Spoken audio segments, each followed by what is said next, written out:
어머니의 눈물, 이런 제목입니다. 누가복음 15장에는 세 가지의 비유가 있습니다. 첫 번째의 비유는 잃은 양을 찾는 목자의 비유. 두 번째의 비유는 잃은 돈을 찾는 여인의 비유. 세 번째의 비유는 잃은 아들을 되찾는 아버지의 비유입니다. 세 가지 비유의 주제를 보면 양과 돈의 비유는 하나님을 떠난 자를 애타게 찾으시는 하나님의 마음을 말하고, 아들을 찾는 비유는 하나님을 떠난 자들을 절대로 포기하지 아니하고 기다리시는 하나님의 마음을 알고 회개하고 돌아온 자의 이야기입니다. 오늘 본문은 아버지 곁을 스스로 떠난 아들을 변함없이 기다리고 계신 아버지의 마음을 알고 아버지께 다시 돌아오는 이야기입니다. 첫째, 떠난 자식입니다. 두 아들이 있었습니다. 둘째 아들이 요구를 합니다. 아버지 재산 중에서 내게 줄 유산을 먼저 주십시오.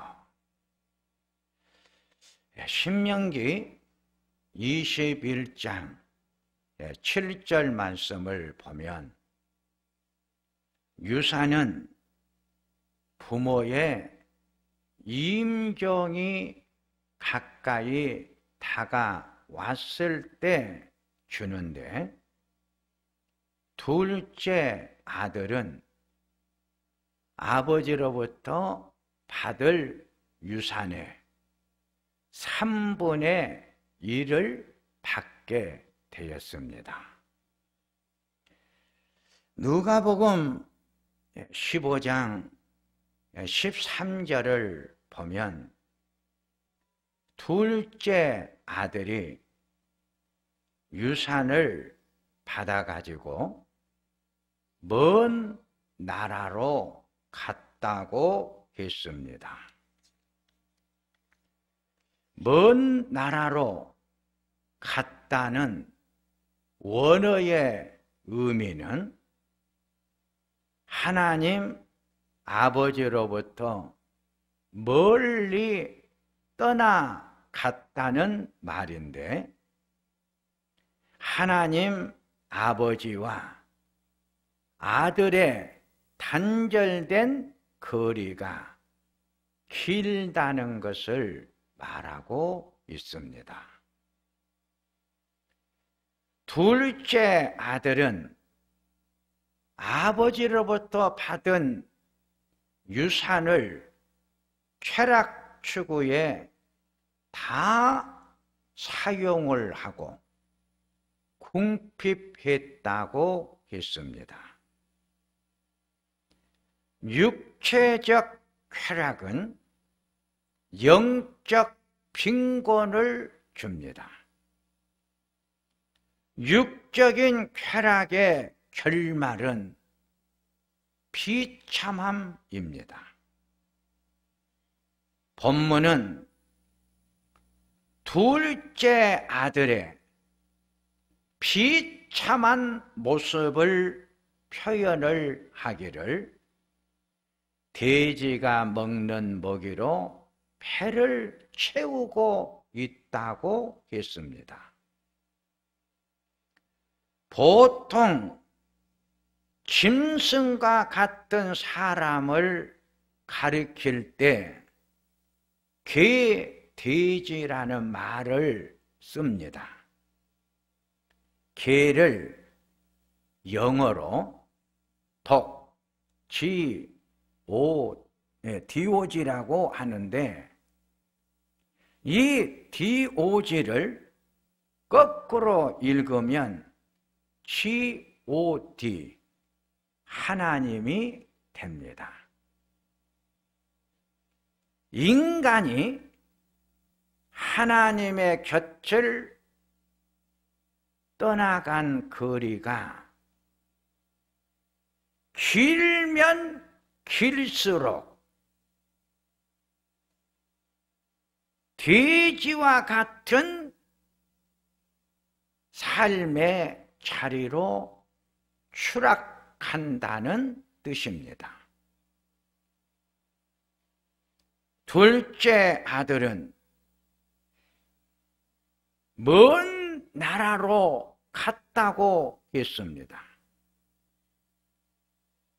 둘째 아들은 하나님과 거리가 멀어져 버렸습니다.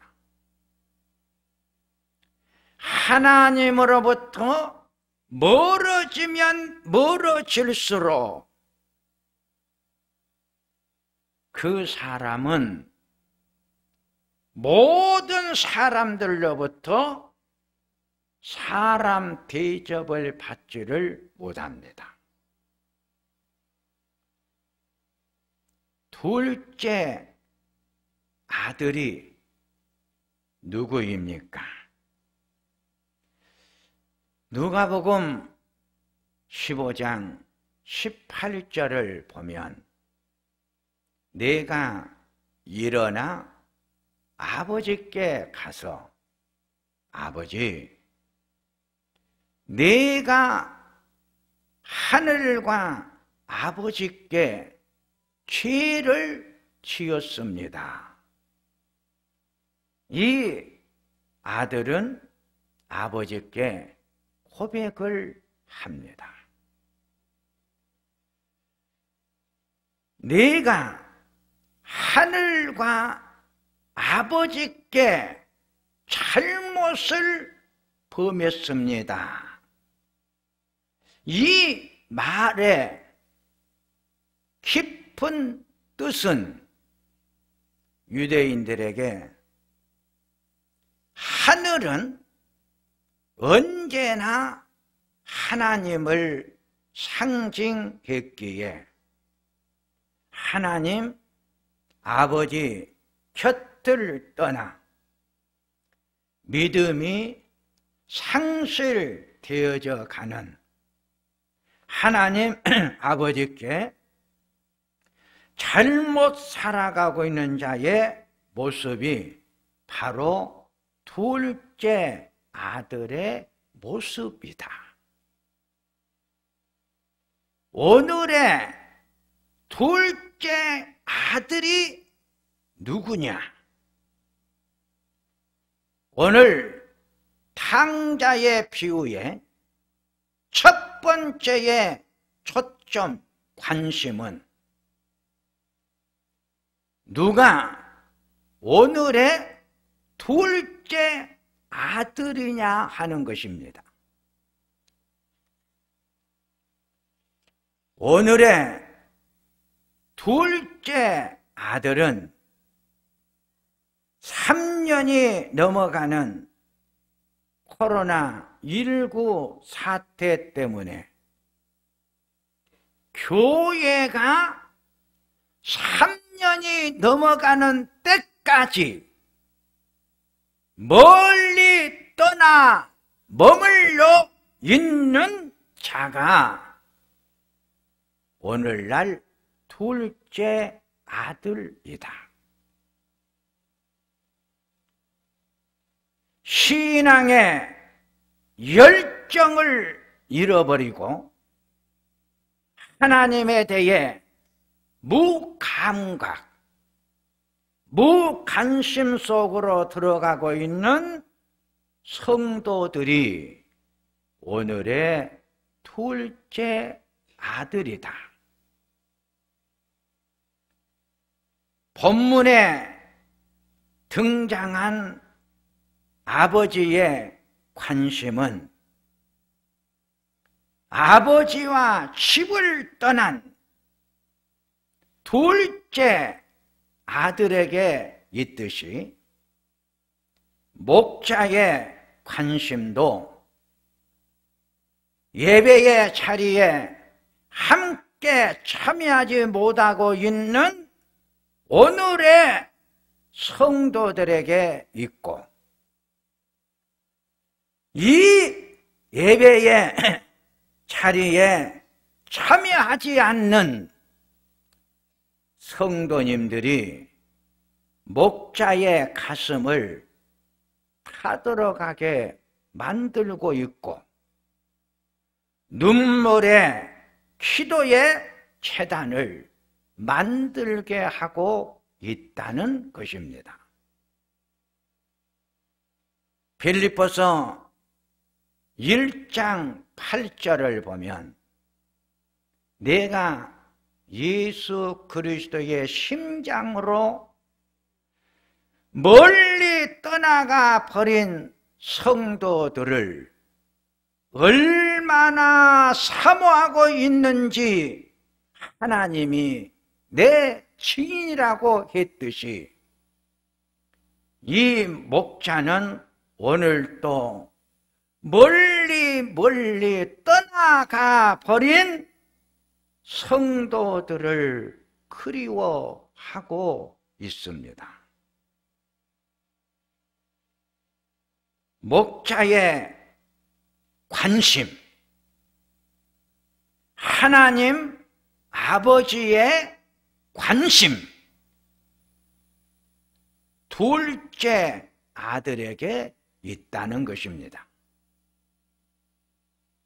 둘째 아들은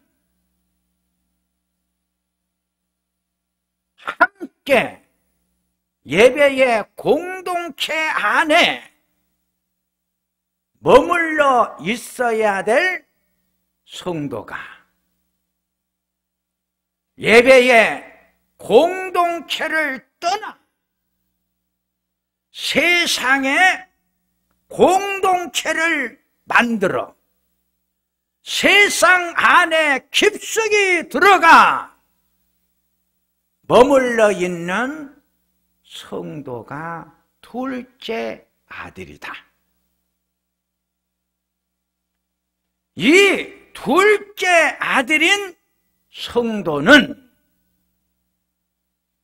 하나님의 관심의 대상이요, 목자의 관심의 범위 안에 들어있는 자이다. 하나님 아버지는 오늘도 그 귀한 성도 때문에 마음 조아리며 가슴 다 들어가는 아픔을 감수하면서 떠나 있는 귀한 성도들, 아예 멀리 떠나가버려 하나님에 대한 관심조차도 없는 성도, 바로 목자의 눈물을 만들어내는 성도들이다. 두 번째, 기다린 자입니다. 누가복음 15장 8절을 보면 내가 일어나 아버지께 가리라. 누가복음 15장 20절을 보면 일어나서 아버지께 돌아가니라. 지금 둘째 아들이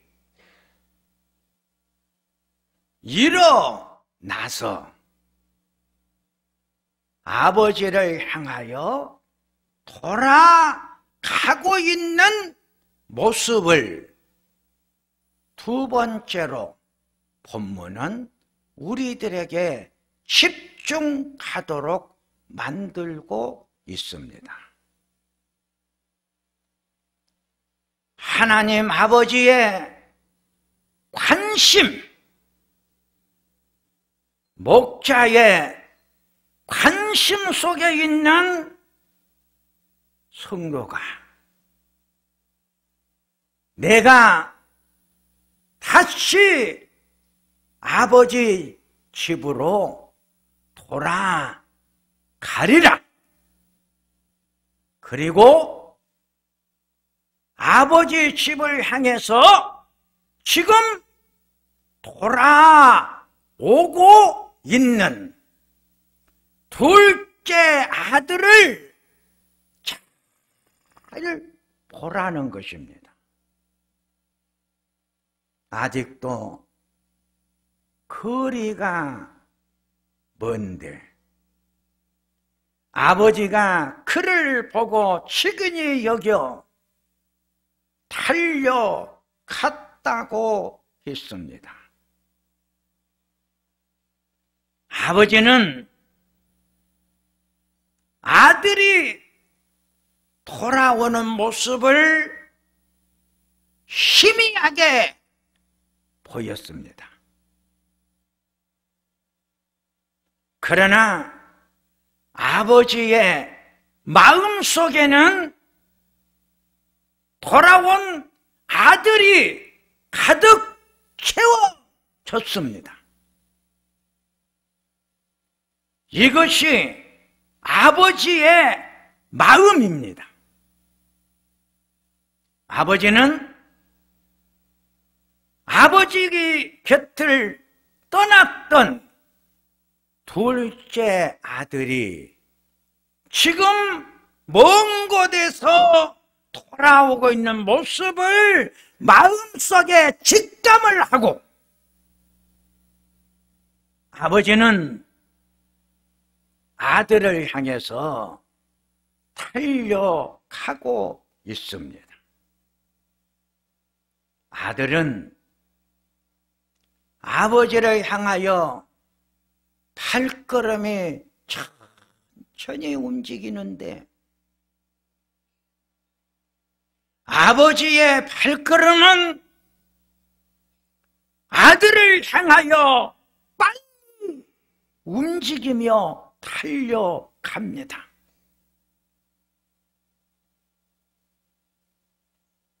빨리 달려가는 아버지의 발걸음은 아버지만이 소유하고 있는 마음입니다.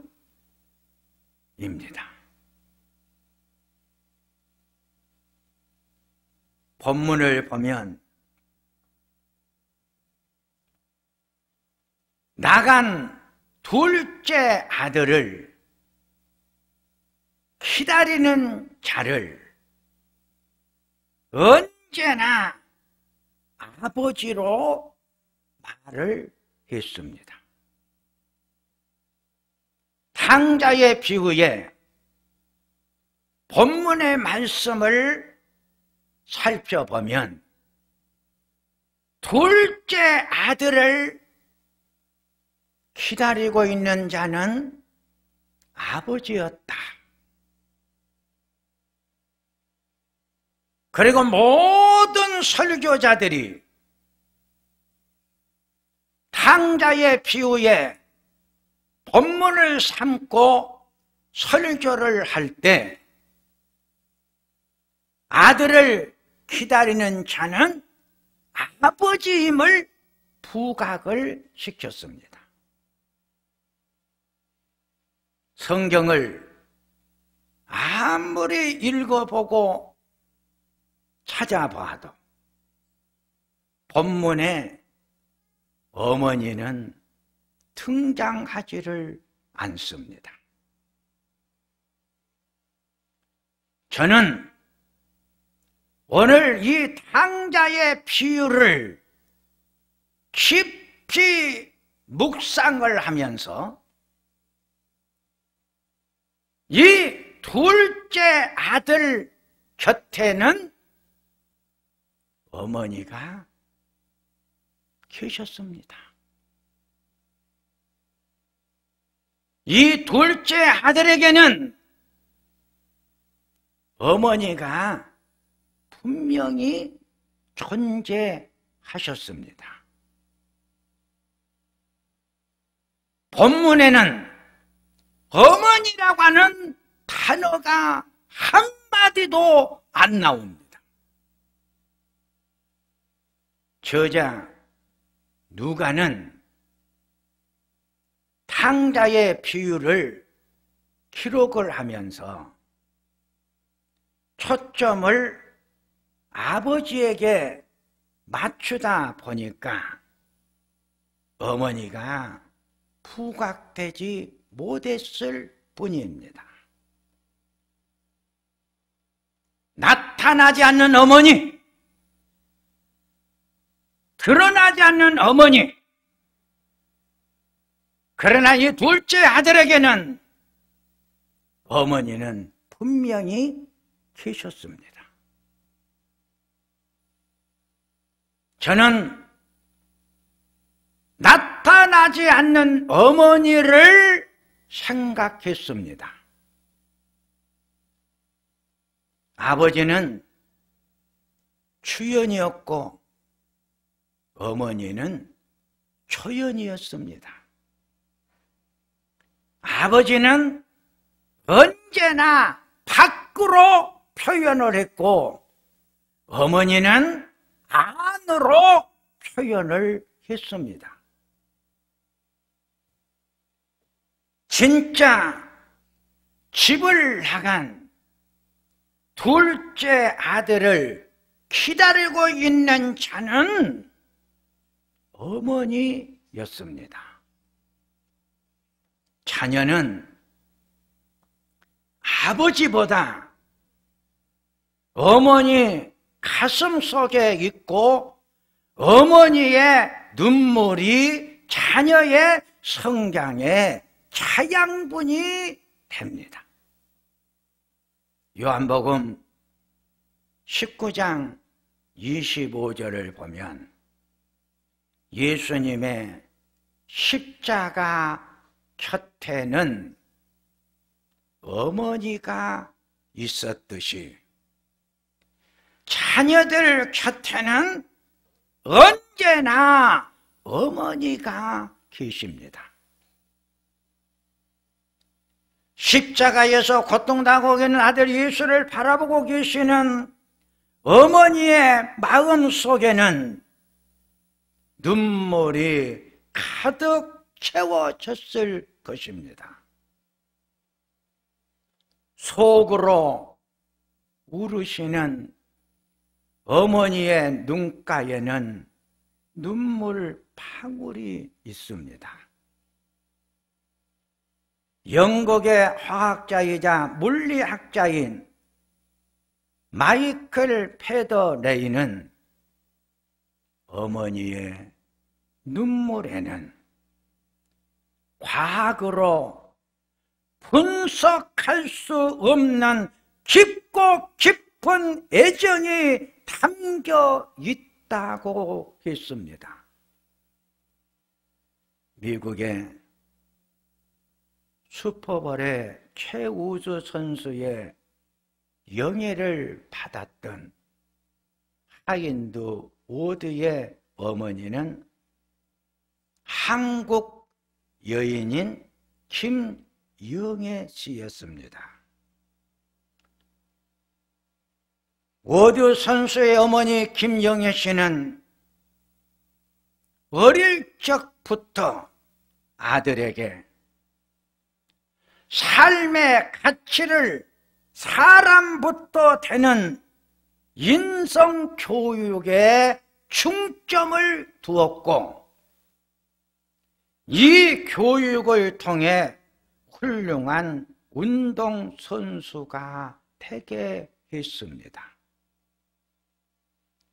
워드 선수가 말한 어릴 적의 일화입니다. 어릴 적 워드 선수는 자기 어머니가 동양인인 것이 무척 부끄러웠습니다. 하루는 평상시처럼 어머니가 태워주는 차로 등교를 하면서 친구들이 알아보지 못하도록 깊숙이 몸을 숨기고 차 문을 열고 나온 순간 고개를 돌렸는데 어머니의 눈에서 흐르는 눈물을 보았습니다. 어머니의 눈에서 흐르는 눈물방울을 바라본 순간 어머니를 부끄럽게 여긴 것을 뉘우치고 그때부터 열심히 공부하고 운동을 해 미국 슈퍼볼 최고의 선수가 될 수 있었다고 고백을 합니다. 위대한 선수는 어머니의 눈물이 만들었습니다.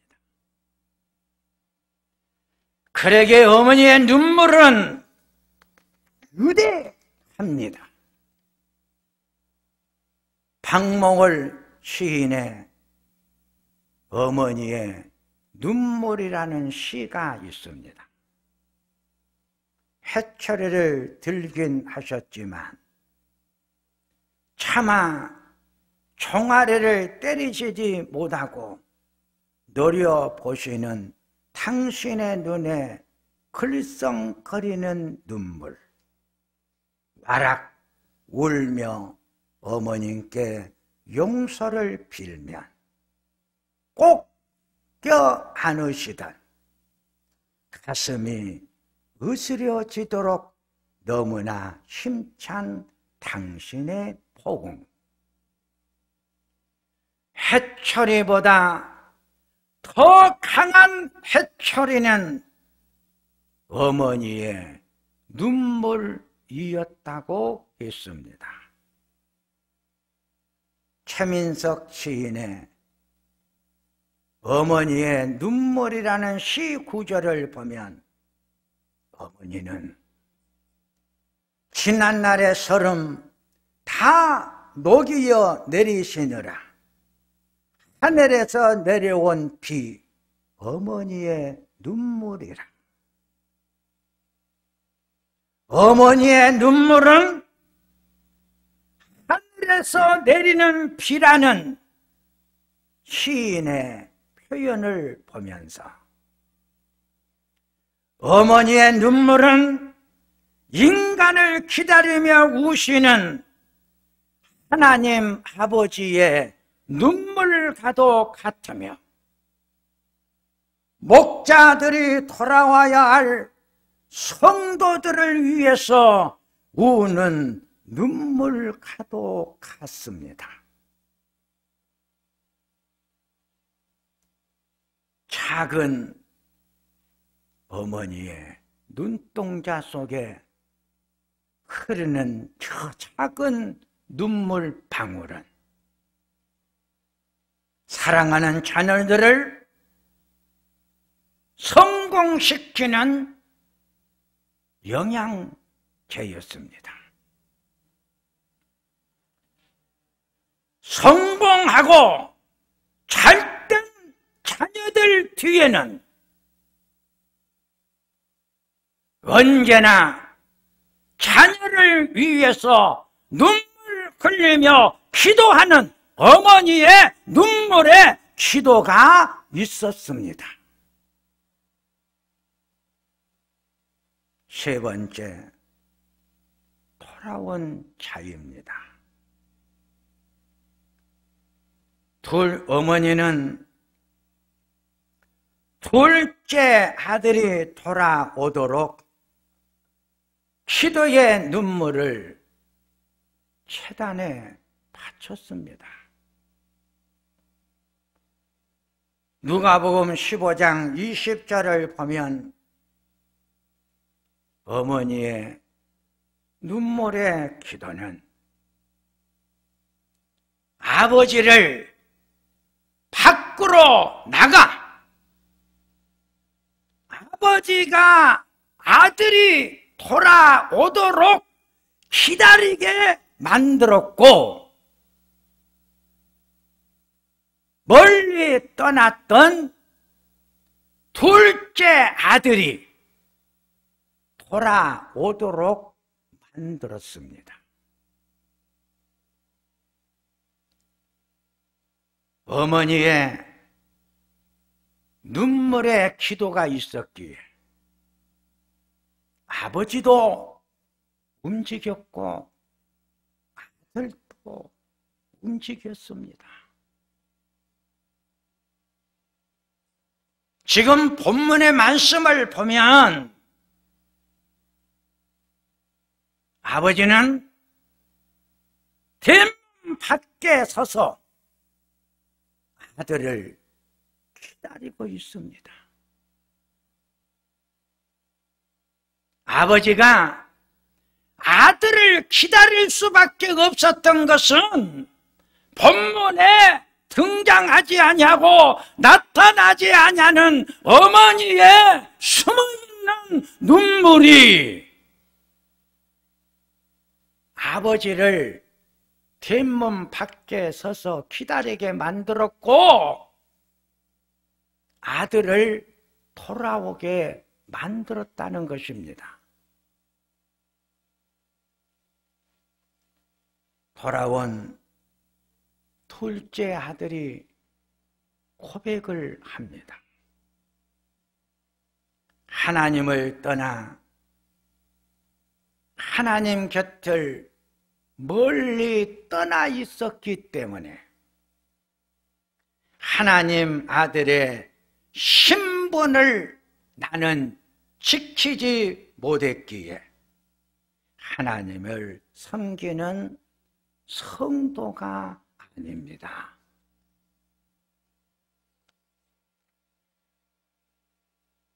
이런 신앙의 고백을 한 아들을 하나님 아버지는 어떻게 맞이해 주셨을까요? 돌아온 아들에게 아버지는 제일 좋은 옷을 입혔고 손에 가락지를 끼워주고 발에 새로운 신발을 신겨 주었습니다. 여기서 좋은 옷, 가락지, 신발은 너는 내 자녀다. 너는 내 아들이다. 너는 하나님 품으로 다시 돌아왔기에 하나님의 아들이다. 아들의 선언의 증표입니다. 누가복음 15장 24절에 돌아온 아들에게 너는 이제 죽었다가 다시 살아왔으니 너는 나의 믿음의 아들이 되었다 선언해주고 있습니다. 아버지 품에 돌아오기만 하면 아버지의 자녀의 신분이 회복이 됩니다.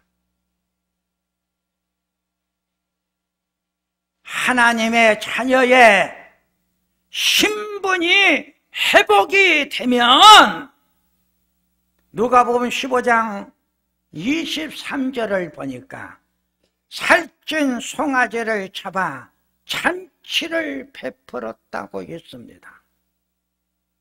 믿음의 회복은 기쁨의 잔치입니다.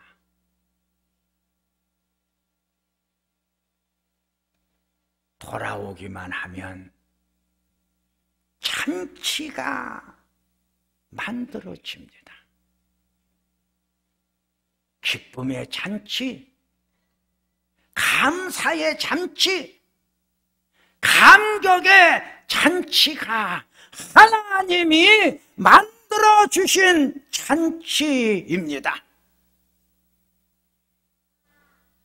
이제 말씀을 정리합니다.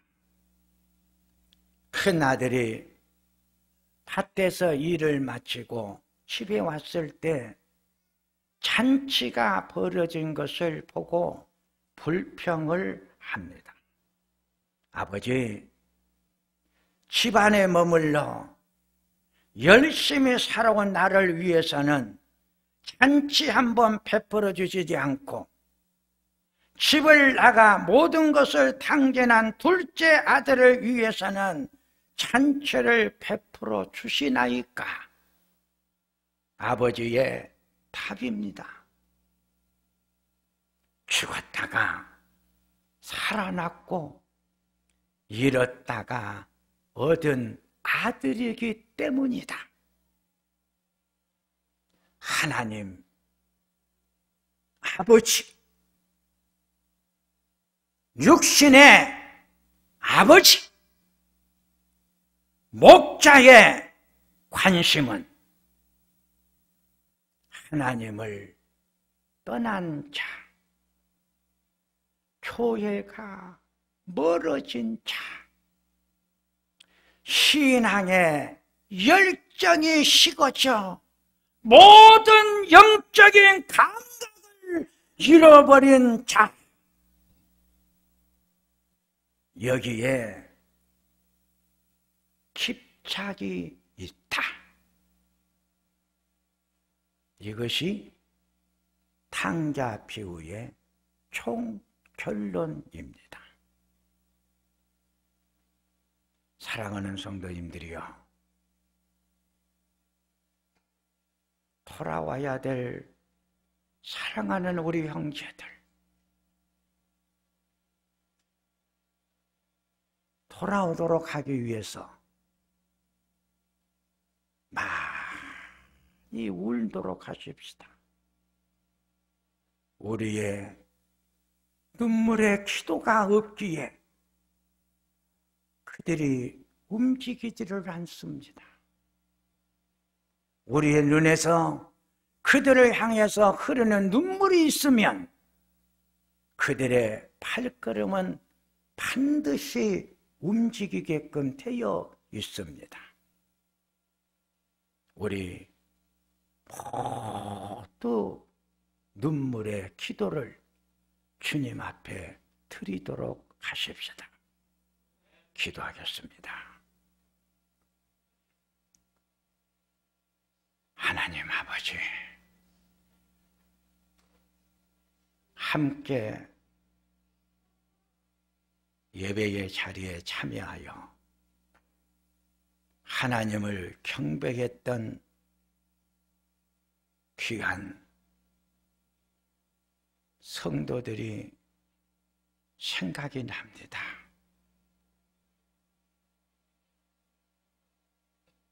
모든 감각을 잃어버리고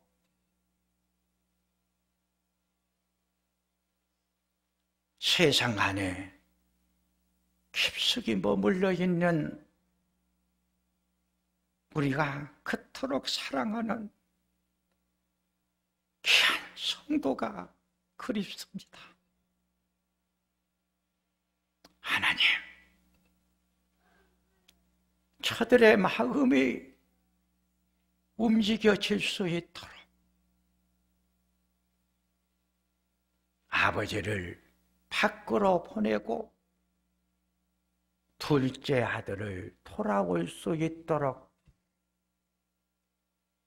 보이지 않는 곳에 울고 계셨던 어머니의 눈물의 기도가 있었기에 돌아오지 않았습니까?